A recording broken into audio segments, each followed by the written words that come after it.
What's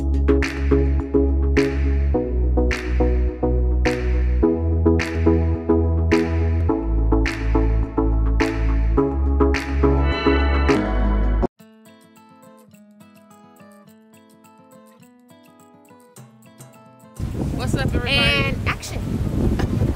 What's up, guys? Action. Alright, what's up, everybody? This is T. Everybody calls me Retro from my page, RetroFin23. Where is Retro and where are we now? Type of thing. This is my girl, Lene. and we're going to talk to you about some of our experiences. And today we're talking about Cuba. So we're going to start talking about passports and visas. You need a passport to go anywhere nowadays, so you definitely need that. That's obvious. But the more important thing is once you get that, you need a visa. So the way the visa works in the U.S., visas are issued electronically through the airline that you travel to Cuba through, okay? So in our case, our visa was through Delta, okay? That includes health insurance and the cost of the visa. We paid $50 each, and that was the cost to cover us during our trip, okay? There's a few reasons that you can pick from. Our reason that we went for was support the Cuban people, right? Now there are some parameters. There are some parameters that fit each category, so you got to make sure you qualify in order to not get audited when you come back from Cuba, okay? So just keep in mind the whole visa thing, a bird. The whole visa thing is for the U.S. to make sure you're not supporting the government in any way that they can help you, okay? Yeah, clarify that. It's when you're coming from the U.S. It's different for other countries, right, babe? It's definitely different.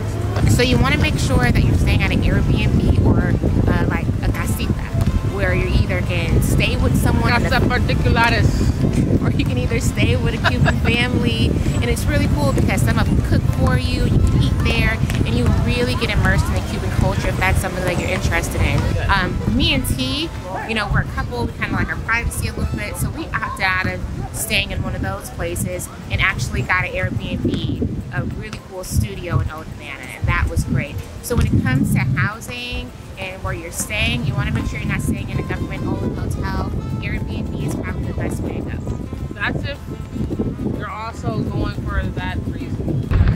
Aside from that, you also have to be with locals up to 6 hours a day, right? So you figure out how you want to do that. In our case, we satisfied that by booking experiences through Airbnb with locals, supporting locals in their endeavors. So we booked our itinerary to satisfy that. Now, the Cuban people aren't going to ask you those things. That's when you come back through customs in case you get audited. They want to make sure you did what you said you were going there for. So do your research. This is what worked for us. We had no problems. In and out like we never left. And we got our stamp legally. We didn't have to go through Mexico. We went through the U.S. And those are the things that worked for us. If you have questions, you can always hit the comment section. Ask us anything you have to ask us. We'll be more than happy to give you any information, again, that worked for us. But just putting this disclaimer out there, it worked for us. It might not work for you. So do your research. There's tons of options and reasons to go.